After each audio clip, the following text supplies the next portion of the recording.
नमस्कार। बिल्डिंग में एक लेवल से दूसरे लेवल तक चढ़ने या उतरने के लिए कुछ साधनों का इस्तेमाल किया जाता है, जैसे कि staircase, ramp, elevator, escalator, travelator etcetera. इन सारे साधनों में जो सबसे अफोर्डेबल साधन है वो है स्टेयरकेस। स्टेयरकेस किसी भी मल्टी स्टोरी बिल्डिंग का सबसे इम्पॉर्टेंट पार्ट होता है। ये बिल्डिंग में फंक्शनल और एस्थेटिक दोनों पर्पस के लिए दिया जाता है। हिस्टोरिकल बिल्डिंग में आपने अक्सर देखा होगा कि काफ़ी ग्रैंड स्टेयरकेसेस दिए जाते थे जो उसकी खूबसूरती में चार चांद लगा देते थे। लेकिन आजकल स्पेस के अभाव में स्टेयरकेसेस को काफ़ी कम स्पेस में एकोमोडेट करना होता है। ऐसे तो आजकल बिल्डिंग्स में स्टेयरकेस के साथ लिफ्ट्स का भी प्रोविजनिंग किया जाता है, लेकिन प्राइवेट रेसिडेंस हो या कोई लो राइज कमर्शियल बिल्डिंग हो या कोई पब्लिक बिल्डिंग ही हो, जैसे कि institutional building, hospital, sports complexes, theatre etcetera etcetera, इन सभी में लोग लिफ्ट के लिए बहुत लंबे टाइम तक वेट करने के बजाय स्टेयरकेस को यूज करना ज़्यादा प्रेफर करते हैं। चूँकि बिल्डिंग में स्टेयरकेस को एक छोटे बच्चे से लेकर एक सीनियर सिटीजन तक यूज करता है, यानी कि हर एज ग्रुप के लोग स्टेयरकेस का इस्तेमाल करते हैं, तो जाहिर सी बात है कि एक वेल डिजाइन स्टेयरकेस किसी भी बिल्डिंग के यूज को काफ़ी आसान बना देता है।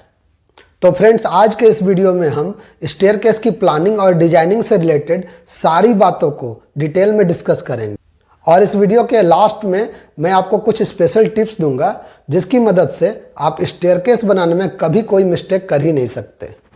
तो चलिए शुरू करते हैं आज का ये वीडियो।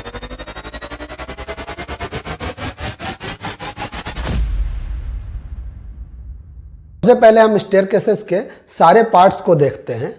जैसा कि आप इमेज में एक स्टेप को देख पा रहे हैं, तो स्टेप का वो पार्ट जिस पे हम पांव रखते हैं, इसकी चौड़ाई को ट्रेड कहा जाता है, और स्टेप के हाइट को राइजर कहा जाता है।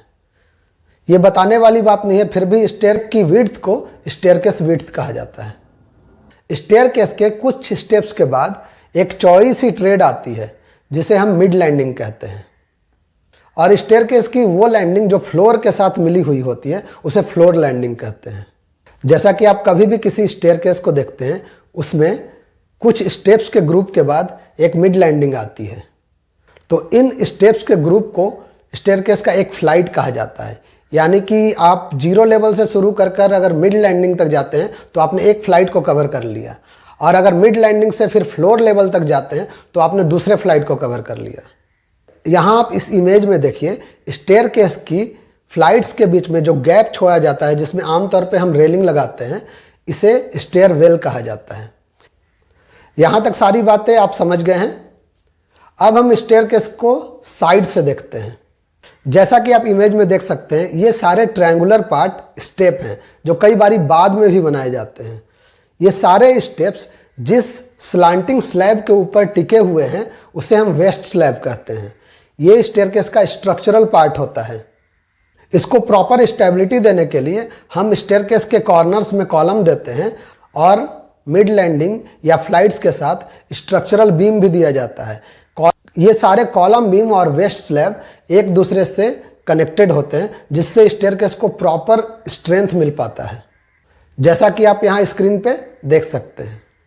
ये तो हो गई स्टेयरकेस के डिफरेंट पार्ट्स की जानकारी। किसी भी कंट्री में बिल्डिंग बनाने के लिए गवर्नमेंट अथॉरिटीज़ के तरफ से कुछ गाइडलाइंस सेट की जाती है, जिन्हें बिल्डिंग डिजाइनिंग के वक्त ध्यान में रखना होता है। इंडिया में इसे national building code of India के नाम से जाना जाता है, जिसे शॉर्ट फॉर्म में हम NBC कहते हैं।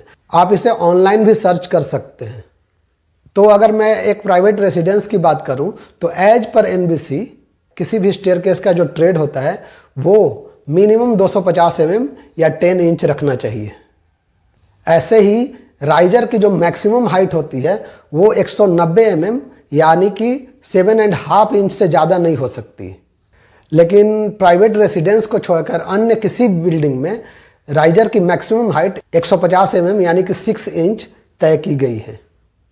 प्राइवेट रेसिडेंसेज में स्टेयरकेस की जो मिनिमम विड्थ होती है वो कम से कम 1 मीटर होनी चाहिए, और लैंडिंग की चौड़ाई स्टेयरकेस की विड्थ के बराबर होनी चाहिए, वो भी विदाउट एनी ऑब्स्ट्रक्शन, जैसा कि आप यहाँ इमेज में देख सकते हैं। इसके अलावा एज पर NBC किसी एक फ्लाइट में मैक्सिमम नंबर ऑफ स्टेप्स 12 से ज़्यादा नहीं होने चाहिए, यानी कि 12 स्टेप्स के बाद आपको एक मिड लैंडिंग प्रोवाइड जरूर करनी है। इस प्रकार एनबीसी में डिफरेंट टाइप की बिल्डिंग्स के लिए डिफरेंट पैरामीटर्स तय किए गए हैं। आप जिस टाइप की बिल्डिंग प्लान करना चाहते हैं, आप एनबीसी से उस पर्टिकुलर टाइप की बिल्डिंग के पैरामीटर को चेक कर सकते हैं। अब हम बात कर लेते हैं कि स्टेयरकेसेस बनाने के लिए किन किन मटेरियल्स का इस्तेमाल किया जाता है। स्टेयरकेस का स्ट्रक्चर आरसीसी, स्टील, स्टोन या वुड, इन 4 तरह के मटेरियल से बनाया जाता है। कई बार इनमें से 2 या उनसे ज़्यादा मटेरियल्स का कॉम्बिनेशन भी इसके स्ट्रक्चर को बनाने के लिए किया जाता है। स्ट्रक्चर बनने के बाद स्टेयरकेस को अट्रैक्टिव बनाने के लिए इसमें डिफरेंट टाइप ऑफ मटेरियल्स का इस्तेमाल किया जाता है, जैसा कि आप यहाँ इमेजेज में देख सकते हैं। अब हम बात कर लेते हैं कि स्टेयरकेस कितने टाइप्स के होते हैं। स्टेयरकेसेस के टाइप को हम 2 कैटेगरीज में बांट सकते हैं। पहली कैटेगरी अकॉर्डिंग टू डिजाइन होती है और दूसरी कैटेगरी अकॉर्डिंग टू शेप होती है। पहले हम फर्स्ट कैटेगरी की बात कर लेते हैं, यानी कि अकॉर्डिंग टू डिजाइन स्टेयरकेस कितने टाइप की होती है। तो मैं यहाँ बता दूं कि according to design staircase mainly 3 तरह की होती है। पहला जो टाइप होता है उसे वेस्ट स्लैब स्टेयरकेस कहते हैं, जैसा कि आप आम तौर पे हर जगह देखते हैं, और यहाँ इनके कुछ इमेजेस को देखिए। दूसरा टाइप है फोल्डेड प्लेट स्टेयरकेस। यहाँ वेस्ट स्लैब नहीं होता है, बल्कि वेस्ट स्लैब स्टेप्स के शेप में फोल्डेड होते हैं। ये स्टेयरकेस वेस्ट स्लैब के मुकाबले ज़्यादा अट्रैक्टिव भी होता है और ज़्यादा स्ट्रक्चरली साउंड भी होता है, लेकिन साथ ही साथ इसको बनाने में वेस्ट स्लैब स्टेयरकेस के मुकाबले ज़्यादा पैसे भी लगते हैं। डिजाइन के हिसाब से जो तीसरे टाइप का स्टेयरकेस है उसे ओपन राइजर स्टेयरकेस कहते हैं, जैसा कि आप इसे यहाँ इमेज में देख सकते हैं। इस स्टेयरकेस में सेंट्रल या साइड सपोर्ट देकर थिनर ट्रेड्स लगाए जाते हैं, जिससे राइजर का स्पेस खाली हो जाता है। ये स्टेयरकेस विजुअली काफ़ी लाइट और अट्रैक्टिव दिखता है। अगर मैं आरसीसी स्टेयरकेस के केस में कंपेयर करूं, तो ये वेस्ट स्लैब, फोल्डेड प्लेट दोनों ही स्टेयरकेस के मुकाबले बनाने में ज़्यादा कॉस्टली पड़ता है। अब स्टेयरकेस के टाइप की जो दूसरी कैटेगरी है, यानी कि type of staircase according to shape, इस कैटेगरी में स्टेयरकेस कई प्रकार के होते हैं, जैसा कि आप यहाँ इमेज में देख सकते हैं। इसे स्ट्रेट फ्लाइट स्टेयरकेस कहते हैं। इसमें 2 इमेजेज आप देख पा रहे हैं, एक विदाउट लैंडिंग है और दूसरा विथ लैंडिंग है। दूसरे इमेज में जो स्टेयरकेस दिखाया हुआ है इसे एल शेप्ड स्टेयरकेस कहते हैं। तीसरे वाले को हाफ टर्न या यू शेप्ड स्टेयरकेस कहते हैं। चौथे इमेज में 3 क्वार्टर स्टेयरकेस दिखाया हुआ है, जिसे कई बारी 4 फोल्ड स्टेयरकेस भी कहते हैं। उसके बाद के इमेज को अगर देखते हैं तो इसे 180 डिग्री स्टेयरकेस कहते हैं, जो बहुत सारे केस में हम आमतौर पे देखते हैं। इसके अलावा circular staircase, spiral staircase, winding staircases और बाइफर्केटेड स्टेयरकेस आप इमेज में देख सकते हैं। इमेजेज के अलावा और भी कई तरह के स्टेयरकेसेज होते हैं। कुछ ओवल शेप्ड स्टेयरकेस होते हैं, कुछ इरेगुलर शेप्ड स्टेयरकेस होते हैं, यानी कि आपको बिल्डिंग में जैसा भी स्पेस मिल रहा है आप उसके अकॉर्डिंग स्टेयरकेस के शेप को प्लान कर सकते हैं। अब हम बात कर लेते हैं कि किसी बिल्डिंग में स्टेयरकेस का कितना इम्पोर्टेंस है। अगर किसी बिल्डिंग में आग लग गई हो या उस एरिया में अर्थक्वेक टाइप की कोई प्राकृतिक आपदा आ गई हो, तो हमारे दिमाग में सबसे पहले बात आता है कि किसी तरह हमें बिल्डिंग से बाहर निकलना है। लेकिन जब भी ऐसी इमरजेंसी सिचुएशन आती है, सबसे पहले इलेक्ट्रिसिटी को कट की जाती है और लिफ्ट एस्केलेटर्स को इस्तेमाल करने से मना किया जाता है, ताकि खतरे को मिनिमाइज किया जा सके। तो इस केस में आपको बिल्डिंग से जान बचाकर भागने के लिए एकमात्र साधन रह जाता है, वो है स्टेयरकेस। तो आप समझ सकते हैं कि स्टेयरकेस आपके लिए कितना इम्पॉर्टेंट है। इसीलिए स्टेयरकेस को स्ट्रक्चरली साउंड, फायर प्रूफ और कंफर्टेबल बनाना हमारी जिम्मेदारी बनती है। मैंने बहुत सारे छोटे मोटे रेसिडेंशियल और कमर्शियल बिल्डिंग में लोगों को देखा हुआ है कि वो स्टेयरकेस को बहुत सीरियसली नहीं लेते। वो दीवार में पतली सी झिरी काटकर स्टेयरकेस के सरिये को उसमें फंसा देते हैं, या कई बार कॉलम बीम देते भी हैं तो वेस्ट स्लैब को उसमें प्रॉपरली अटैच नहीं करते हैं। उनका पूरा फोकस होता है कि किसी तरह लेंटर डल जाए, स्टेयरकेस तो बाद में किसी तरह बन ही जाएगा। वो स्टेयरकेस में प्रॉपर लाइट और वेंटिलेशन का भी प्रोविज़न नहीं करते। राइजर्स को भी काफ़ी ऊंचे ऊंचे बनाए जाते हैं ताकि कम से कम जगह में स्टेयरकेस को एकोमोडेट किया जाए। कई बारी राइजर्स हाइट में अनइक्वल होते हैं, स्टेयरकेस की विड्थ को भी वो प्रॉपर नहीं रखते और रेलिंग तक ढंग से नहीं लगाते। ऐसे कंडीशन में अर्थक्वेक के केस में सबसे पहले स्टेयरकेस ही गिर जाता है और लोग बिल्डिंग में फ्लोर पे फंस जाते हैं। और फायर के केस में इवैक्यूएशन के टाइम पे पैनिक होकर लोग स्टेप्स पे गिरते हैं और काफ़ी कैजुअलिटी हो जाती है। तो स्टेयरकेसेस चाहे आरसीसी के बने या स्टील के, आपको इसकी स्ट्रक्चरल स्टेबिलिटी, फायर सेफ्टी और वेल डिजाइननेस का पूरा ख्याल रखना चाहिए। जैसा कि मैंने वीडियो के स्टार्टिंग में बताया था कि इस वीडियो के लास्ट में मैं आपको कुछ स्पेशल टिप्स दूंगा जिससे आपको स्टेयरकेस की पूरी समझ आ जाए। तो ये रहे कुछ स्पेशल टिप्स। पहला नंबर, सबसे पहले ये सवाल आता है कि स्टेयरकेस को प्लानिंग के टाइम बिल्डिंग में कहाँ प्लान करें। तो इसका जवाब ये है कि इसके लिए हमें दो बातों का ध्यान रखना होता है। पहला, कि स्टेयरकेस को आप ऐसे जगह पे प्लान करें कि वो आपके हर एक एरिया से लगभग बराबर डिस्टेंस पे हो, या आपके घर में जाने के लिए या घर से बाहर भागने के लिए आपको बहुत ही ज़्यादा डिस्टेंस कवर ना करना पड़े। जो दूसरा कंसिडरेशन है वो है एज पर वास्तु स्टेयरकेस को कहाँ प्लान करना चाहिए। ऐसे तो आप वास्तु के अकॉर्डिंग स्टेयरकेस को बिल्डिंग में कहीं भी प्लान कर सकते हैं, लेकिन जैसा कि हम सभी जानते हैं कि स्टेयरकेस के ऊपर एक ममटी यानी कि उसको कवर करने का एक कमरा बनाया जाता है, जिससे स्टेयरकेस बिल्डिंग का सबसे ऊंचा पार्ट हो जाता है, यानी कि सबसे हेवी पार्ट हो जाता है। तो एज पर वास्तु आप स्टेयरकेस को नॉर्थ ईस्ट में बिल्कुल नहीं रख सकते, क्योंकि नॉर्थ ईस्ट को सबसे लाइट और खुला हुआ रखना होता है।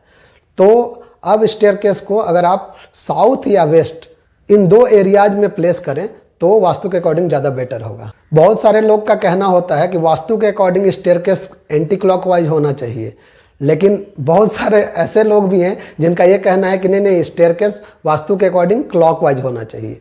तो मैंने अभी तक जितनी भी पढ़ाई की हुई है उसमें ऐसा मुझे कुछ भी नहीं मिला कि ये क्लॉकवाइज होना चाहिए या एंटी क्लॉकवाइज होना चाहिए। अगर आपके पास इससे रिलेटेड कोई जानकारी है तो आप हमें कमेंट करें। अब हम चलते हैं दूसरे टिप की तरफ। स्टेयरकेस के प्लेसमेंट के बाद बारी आती है स्टेयरकेस की प्लानिंग की। आप स्टेयरकेस चाहे जिस भी शेप में प्लान करें, आप फ्लाइट्स के बीच में 8 इंच से 12 इंच का स्टेयरवेल जरूर दें। इसके क्या फ़ायदे होंगे ये मैं आगे के पॉइंट में एक्सप्लेन करता हूँ। अब तीसरी टिप की बात करते हैं। स्टेयरकेस में वेस्ट स्लैब बनाने के बाद हम जब स्टेप्स बनाने की बात करते हैं तो वो नॉर्मली 3 तरह से बनाई जाती है। पहला तो ब्रिक वर्क से हम स्टेप बनाते हैं, जैसा कि आप इमेज में देख सकते हैं। दूसरे में हम सरिया अंदर देकर आरसीसी स्टेप बनाते हैं, जो कि मेरे ख्याल से बेस्ट तरीका है।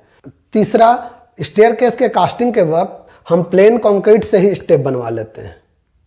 जैसा कि मैंने बताया कि इन तीनों में आरसीसी स्टेप तो बेस्ट होता है, लेकिन अगर आप किसी कारणवश आरसीसी स्टेप्स नहीं बनवा पा रहे हैं तो आपको कम से कम प्लेन कंक्रीट का स्टेप जरूर बनवाना चाहिए। आपको ब्रिक का स्टेप कभी भी नहीं बनवाना चाहिए। ऐसा करने से आप चाहे जिस वे में भी रेलिंग को माउंट करा रहे हैं, आपकी रेलिंग को बहुत अच्छी स्ट्रेंथ मिल पाएगी। अब फोर्थ टिप पे आते हैं। अगर आपका घर छोटा है और आप ज़्यादा वाइड स्टेयरकेस नहीं बना पा रहे हैं तो आपको सेकेंड और थर्ड पॉइंट को फॉलो करना है, यानी कि आपको फ्लाइट्स के बीच में 8 से 12 इंच का स्टेयरवेल देना है और दूसरा स्टेप्स आपको कंक्रीट का बनवाना है।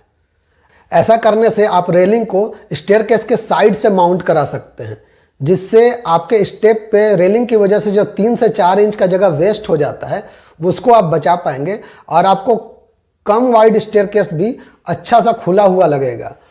10 से 12 इंच का वेल देने की वजह से आप उस एरिया में 2 राइजर भी एकोमोडेट कर सकते हैं, जिससे आपके स्टेयरकेस का लेंथ भी रिड्यूस हो जाएगा और छोटे स्टेयरकेस पे भी किसी बड़े सामान को टर्न करना काफ़ी आसान रहेगा।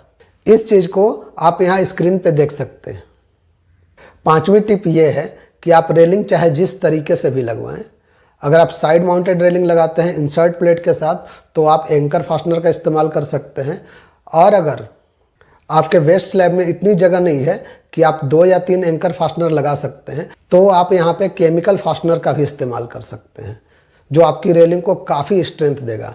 अगर आप साइड माउंटेड रेलिंग नहीं लगाकर टॉप माउंटेड रेलिंग लगाना चाहते हैं तो इसमें भी आप केमिकल फास्टनर का ही इस्तेमाल करें, जिससे आपके रेलिंग को काफ़ी स्ट्रेंथ मिलेगा और आपको जगह जगह पे मोटे से पिलर्स नहीं देने पाएंगे, जिसे रेलिंग वाले मास्टर पिलर कहते हैं। छठा टिप ये है कि अगर आपके घर में छोटे बच्चे हैं तो आप हॉरिजॉन्टल टाइप रेलिंग को अवॉइड करें, क्योंकि आमतौर पे बच्चे उस पर चढ़ने की कोशिश करने लगते हैं। बेटर होगा कि आप वर्टिकल टाइप रेलिंग को अडॉप्ट करें। स्टेयरकेस के फ्लोरिंग में बहुत ज़्यादा चिकनी या फिसलन वाले मटेरियल का इस्तेमाल न करें। आप इसकी फ्लोरिंग में हमेशा एंटी स्किड मटेरियल का ही इस्तेमाल करें। हाई राइज बिल्डिंग में स्टेयरकेस प्रॉपरली लिट और वेंटिलेटेड होना चाहिए। अगर आपका स्टेयरकेस इंटरनल है जिसको नेचुरली वेंटिलेट नहीं किया जा सकता है, तो इसे मैकेनिकली वेंटिलेट करना होता है। और साथ ही साथ इसमें इमरजेंसी लाइट्स का भी प्रोविजनिंग किया जाता है। अगर आप अपनी बिल्डिंग में लिफ्ट भी प्लान कर रहे हैं तो कभी भी स्टेयरकेस को लिफ्ट के चारों तरफ प्लान ना करें। ये बात national building code of India में भी मेंशन किया हुआ है, जैसा कि आप स्क्रीन पे देख सकते हैं। अब मैं अपने नेक्स्ट टिप की तरफ चलता हूँ। बहुत सारे लोगों का ऐसा मानना है कि किसी भी स्टेयरकेस का फर्स्ट जो राइजर होता है उसे 2 या 3 इंच ऊंचा बनना चाहिए, और लास्ट राइजर जो होता है, यानी कि जो नेक्स्ट फ्लोर के साथ जो कनेक्टेड होता है, वो लास्ट राइजर 2 या 3 इंच छोटा बनना चाहिए। उनका ऐसा मानना है कि ऐसा करने से जब भी फ्लोरिंग वाला आता है तो सारे राइजर को इक्वल कर देता है, लेकिन ये पूरी तरह गलत बात है। ऐसा कुछ भी नहीं होता है।